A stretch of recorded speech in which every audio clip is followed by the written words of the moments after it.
All right, so welcome back to this is second version of this. Just trying to build off if you suffered through the last 30 minutes of my programming process. Like I said, my brain kind of goes all over the place and tried to organize it for everybody. But gonna kind of tack on part two, warm-ups and how we plan for warm-ups. So we have this week that we planned in our last video, kind of our main movements for the day. So we're gonna go through and we're going to add warm-ups to each of these, right? So I'm going to go ahead and I'm just going to go ahead and edit this session here. So main movements, bench press, back squat. We don't want to spend tons of time on, because one of our things is time restrictions, right? Making sure we've got time. A lot of people tend to warm up for forever. It drives me nuts, but we want to make sure that we warm up adequately for these movements, but in a time-efficient manner. So one of the things that I want to think about, prime movers of the shoulder, because we have a bench press, prime movers of the hip, knee, ankle, and trying to find some movements that go really, really well with these. So we're going to go ahead. Shoulder movements, big things we got to think about. Obviously triceps have got to get going. We want to look at the serratus. We want to look at kind of the subscap, the lats, because those are going to be really integral. Lats are also going to be pretty integral in the back squat, so making sure that we've got some movements that we can kind of get those lats moving and warmed up and ready to fire. We're also going to have to look at trying to get in the movement of firing rapidly. So one of the things that we're going to kind of think about, bench press is coming first. So we want to kind of tack on, that's going to be more intense sets comparatively, at least total percentage wise. So best thing to do, right, get in the pattern. So we're going to choose a full range of motion push-up, and I have it in as an exercise in here, but it's one of those things where we're trying to get the serratus and the subscap and everything. They're really the main stabilizers of the shoulder that are going to come into play in those bench presses. Trying to exaggerate the ranges of motions they go through while maintaining some spinal stability and spinal neutrality. So we're going to go ahead and start off with that, right? Body weight movement can happen very easily. This one tends to be a little bit more intense because the effort and attention to detail that goes into it, so we're only going to go 8 reps. Now, we want to open up some of that hip mobility, but we need to think about main things that happen in a squat, right? So we've got one for the bench, we've got one for the squat. We're going to go through, and one of the things I think is going to be really beneficial really is keeping internal rotation of the hip, as well as some of that hip extension that comes in the squat. So we're actually going to do what we call a 90-90 hip box with a raise. So basically, if you've seen the 90-90 hip box, essentially you're raising, you're going through the motion, and then you're essentially extending your hip into range of motion in that sequence, right? So we've got our kind of bench focus movements, and then we've got our hip box movements. So this kind of takes care of a little bit of our shoulder mobility. This is going to take care of a little bit of our hip mobility. Other things we have to think about, right? Like I said, this is going to be really good for pecs, serratus, subscap, and even some breathing and postural, like the triceps. We got that all good. Posture and breathing's good, but we still need to target some of those lats that are going to help keep us tight in the bench and then also in the squat. So we've got our hips, we've got our pecs and everything, so let's get our lats. And we're going to go ahead and just do a pretty simple neutral grip pull-up. So I really like neutral grip because you can get some of the bicep going. We don't need to do tons of reps. We're just going to hang with 6. I don't want any loads on it. Now notice this is all in a superset, right? So basically it's like a warm-up circuit. So I like to pick sometimes 5, sometimes 4, sometimes 3 movements that are really going to help us get going and get into the right mindset, but then also we need to kind of just jump in and get moving and get into some of those movement patterns and just really prep tissues, because you'll have warm-up sets, you'll have these other things. So I've got my upper body movement with the push-up. I've got my lower body like opener mobility movement with the hip box and the raise. Got my neutral grip pull-up. Now we need to start thinking about, okay, knee extension, right? Because we didn't really get that. And so all we're really going to pick right here is a rear foot elevated split squat. And this is just body weight. It's going to say dumbbell, right? So rear foot elevated split squat. There we go, right? It's going to say dumbbell just because training put it dumbbells. So I'm just going to make a note of that. No weight. Okay, and so I just want some reps, and I just want 10 reps a leg. Like I said, just getting the weight moving. Now, if you're not super strong and body weight is really tough, we could say that you want to do like 5 a leg. That's fine, but we're doing 10 per leg here. So I've got those couple things. So I've got my basic warm-up circuit going, and I'm going to move it up all the way up here, right? So, and then I'm just going to kind of make this. This is the nice thing about Trainer Heroic, because I can designate it as a prep block. So I've got my basic warm-up now. I want some neural activation, so things I want to look at here. I've got my bench press. These are not really explosive movements, so they activate some muscles, they get the blood flowing to the tissue, but I need some explosive movements. We don't need them to be super intense, so we're going to go back to that push-up, all right, because I think this is just a good patterning. A little bit more intense than a med ball, so it kind of already gets us into some of those heavier weights that we'll experience the bench press. So we're literally just going to go a plyo push-up. I have it listed in here as a push-up jump, just because I don't want to go through all the hassle of doing like setup of boxes and stuff like that. I'm kind of lazy, to be honest, when it comes to this. So I have that now. That's going to be kind of our upper body explosive movement, and we're going to go through what you're seeing, that push-up jump. That's literally just doing a push-up and pushing up hard enough to where your hands come off the ground like you're going to clap. But like I said, I'm lazy. I don't even feel like clapping. It's just exploding up to get the hands off the ground. Want to move into a lower body explosive movement. This can be a med ball throw. This is something I'm just going to keep it really simple. We're just going to broad jump. Right, so, and we're just going to go with this one, right? There's several different variations of broad jump. It's all the same exercise when you look at the videos. But we got our broad jump in here. I'm not really going for distance. I don't really care.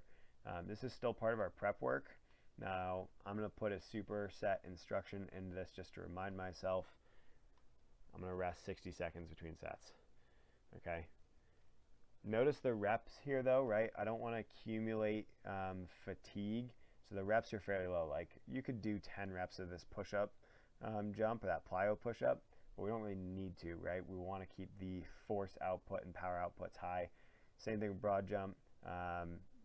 Broad jumps with this, 5 jumps, depending on the individual, that can be kind of intense, but the squat percentages aren't going to be terrible for the day. So I'm going to move that up. That's going to go right above our bench presses. So there we have, that's our warm-up for the day. Now we're going to go to snatching, and we're going to go to that snatch and deadlift day. So I moved over to the next day. We're going to go through that same process. So things that you need to understand for the snatch: we need an upper body move, one that's going to activate the lats, also the traps, because those traps will, especially the lower trap, really help support the snatch overhead position. Deadlift, so we need to activate the core a good bit, right, and really understanding like basically internal pressure. We also want to try to fill up a little bit of our buckets on other areas, right, because we go through hip extension and squat, we go through hip extension in the deadlift. So we're going to take those into consideration. With that, with the snatch, what we're going to look at is, it's going to say prone YTs, right? Because I just don't have, the one thing that I want in there, which is like a low trap raise. I don't have it written in. Prone Ys and Ts, and so I'm just going to make a mark, just Ys. Now I'm going to put in there trap raise.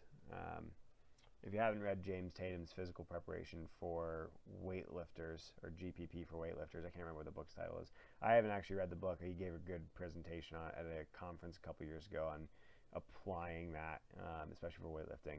So this is going to be my first one. I'm going to go 10 reps here, and I'm just going to mark it right here. Lightweight, just because I want to remind myself of that so I don't get too ambitious. That happens sometimes as a coach, right? You got to rein yourself in sometimes too. I want that hip extension, but I also want to kind of emphasize that external and internal rotation of the hip. I really like the hip airplane. I think it does a fantastic thing. Where it says McGill hip airplane, some people say he created this exercise. I don't know that he did, because I've just seen so many chiros and PTs and everything use it over the years that I just think this is a fantastic exercise, bang for your buck kind of move. So I've got my prone, Ys, and Ts, and then what we're going to look at here, we're going to look at trying to activate that core just a little bit more. So we're going to go ahead and, like I said, that core to kind of keep that pressure and that tightness. I really just love a simple hollow hold. I think this does a fair amount for, and we don't need to hold it super long. We're just going to hold it for 20 seconds and we're going to add a couple sets, right? We're trying to keep it 3 sets here, but really just trying to get the core functioning to create that tightness.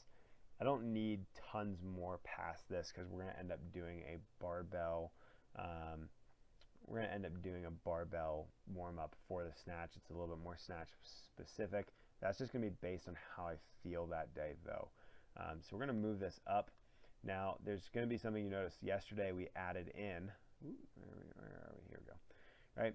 So yesterday we added in some explosive work. I'm just going to go ahead and count my snatch as the explosive work for my deadlift.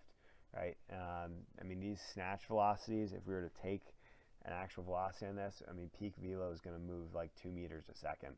So that's pretty explosive. It's explosive hip extension, so don't really need to totally nail that down, especially because these will accumulate a little bit of fatigue just because of how fast the movement is.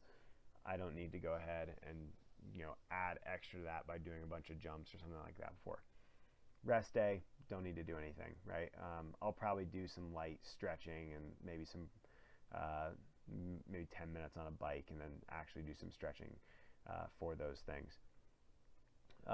So going to Thursday, right, it's another dynamic day, but it's the dynamic bench day with the power clean and the power jerk. So things that we want to kind of look at, there's a dip and drive phase of the power clean and the jerk, and there's still some hip extension in there. So we're going to have to take that into consideration, and we're also still going overhead. Bench press, like I said, we're trying to warm up that shoulder girdle a little bit, try to get those movements going. So the first movement I'm actually going to pick is going to be an upper body one, and we're going to go bottoms up kettlebell press, right? So not only is it overhead, but it also, and we can go fairly light kettlebell. I don't really care about the weight right now, but being able to bottoms up press the kettlebell can kind of help get some of those stabilizers in the shoulder moving.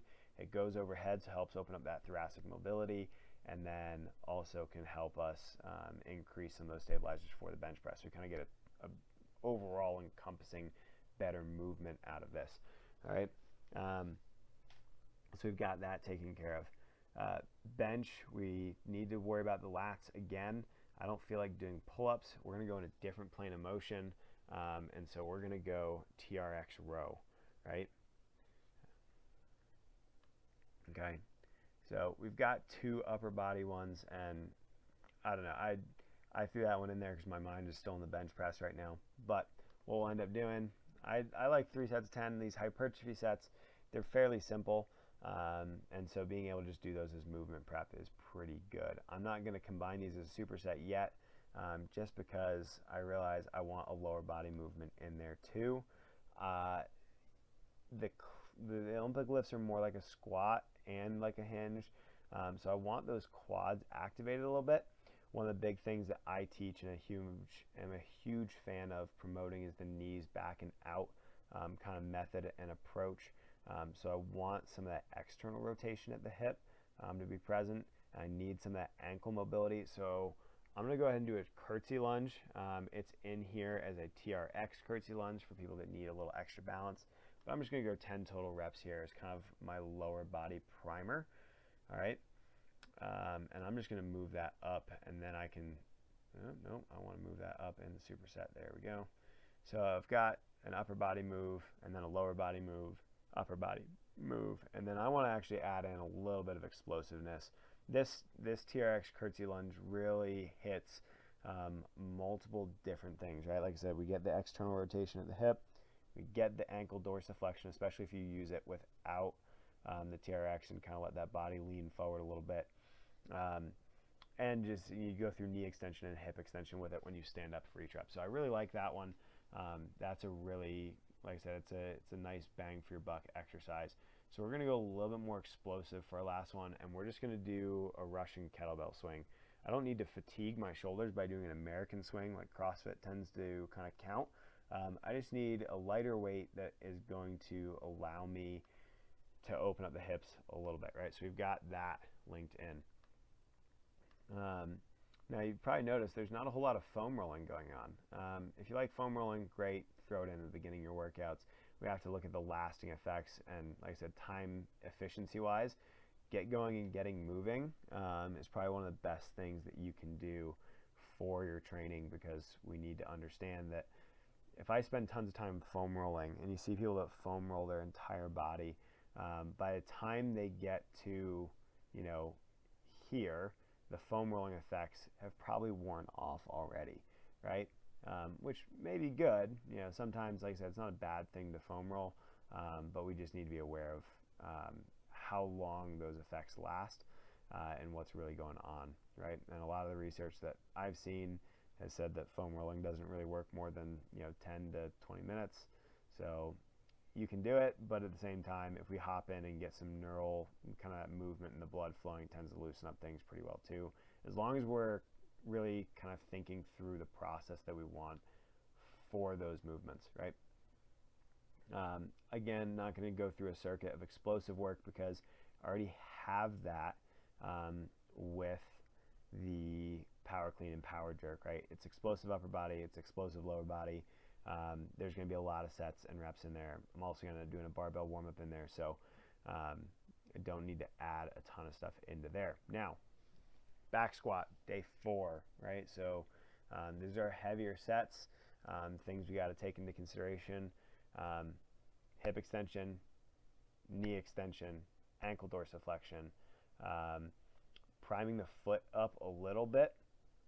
And want to making sure our feet are going and nice and getting ready to be nice and strong, I guess. And it sounds weird coming out now that I said it. It made sense in my mind. But looking at the hip extension, looking at the knee extension, the dorsiflexion of the ankle, and being able to prep everything for that. Also doing some neuromuscular kind of that rate of force development work is something that's going to be pretty beneficial as well.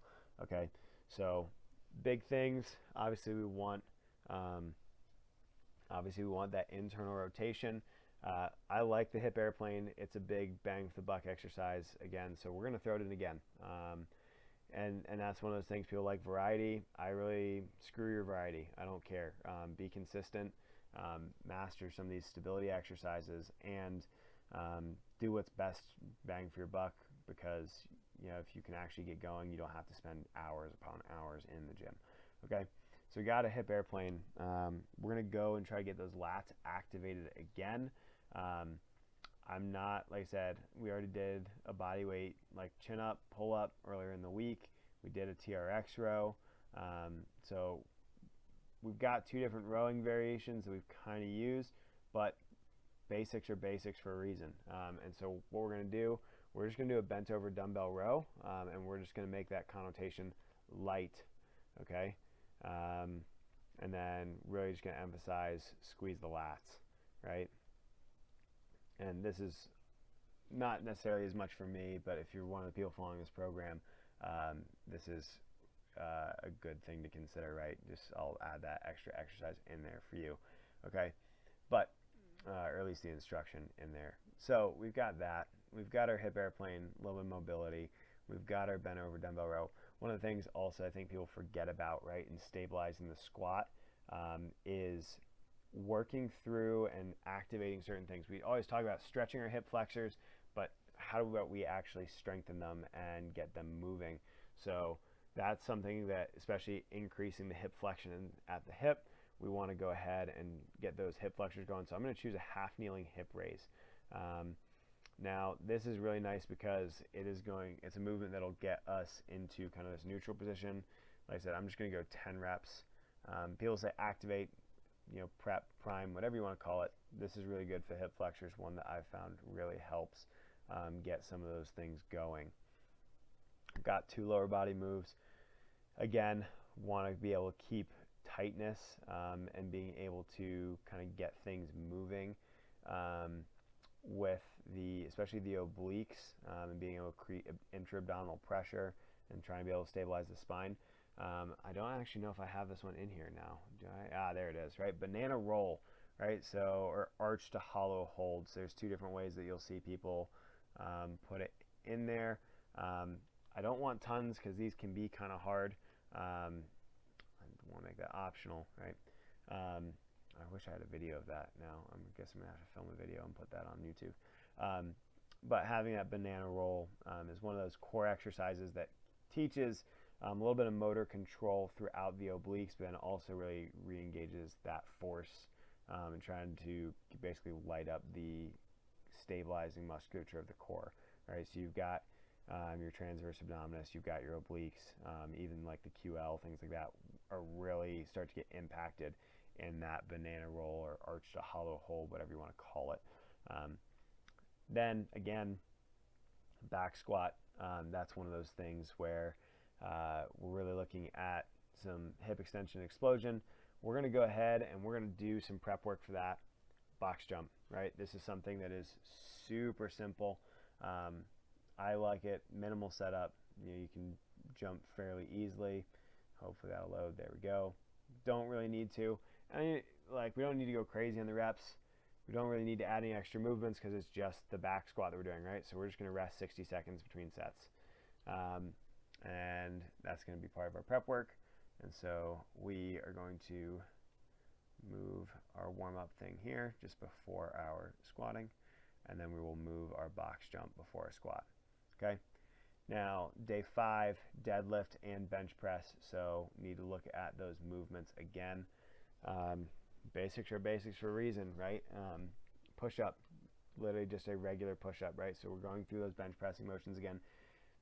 Warm-ups can be redundant, right? I do the same warm-up for most, at least the basic warm-up with my athletes every day. Like, part of it's, not having to get super complex and set up stuff. Part of it's just getting in and moving.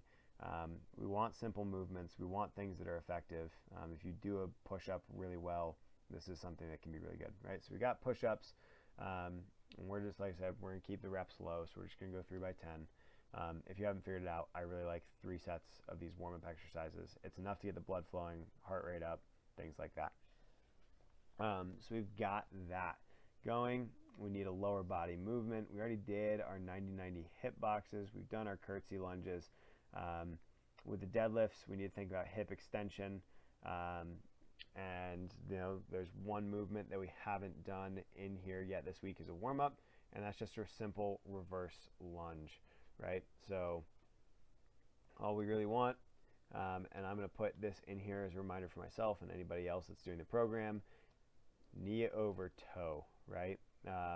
That's just one of those things, knee over toe, and then pull yourself to standing, all right? That's been one of those things that is really crucial for me to think about, especially with that hip extension. Gets the hamstrings going in conjunction with the glutes and kind of working through the quads as well. I like it, especially on those deadlift days. It can be really beneficial because if you look at the break of the floor, especially if you pull sumo, I don't, but I have a very quad-like dominant deadlift because of Olympic lifting. So being able to kind of work in conjunction, knee extension, hip extension, it's just a beautiful, synergy in my opinion. I just really like it. I don't know. Now I'm starting to get emotional about lunges. I love lunges, guys. Okay, moving on. So we've got our push-up. We've got our reverse lunges. One of the other things we got to think about, bench press, scap control.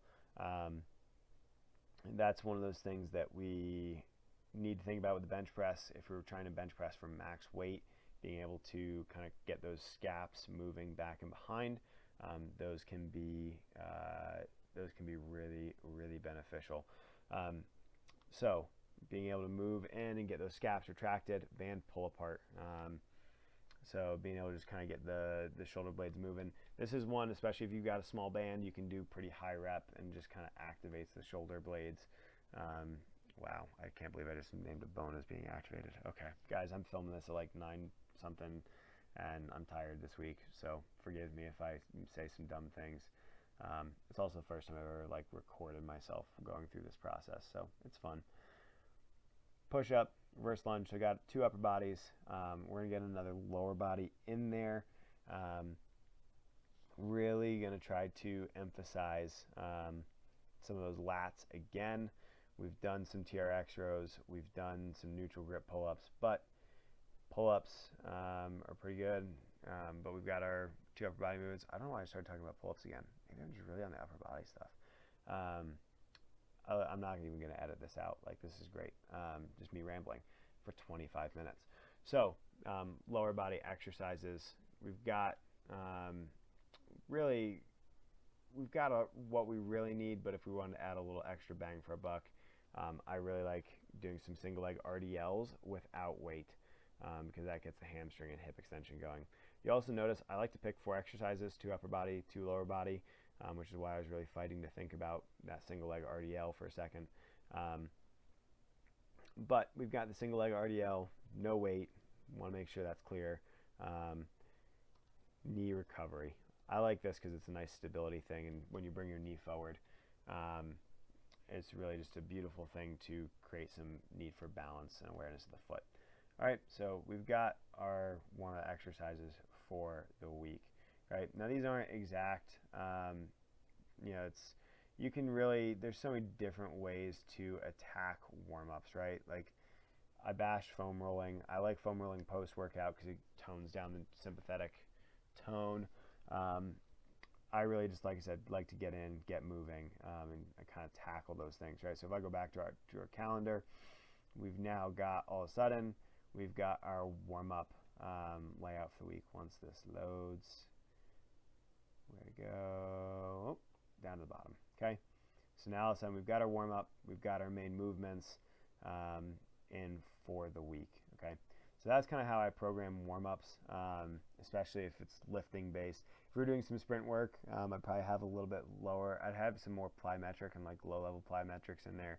Like I said, this is just my own programming that I'm using for an example of.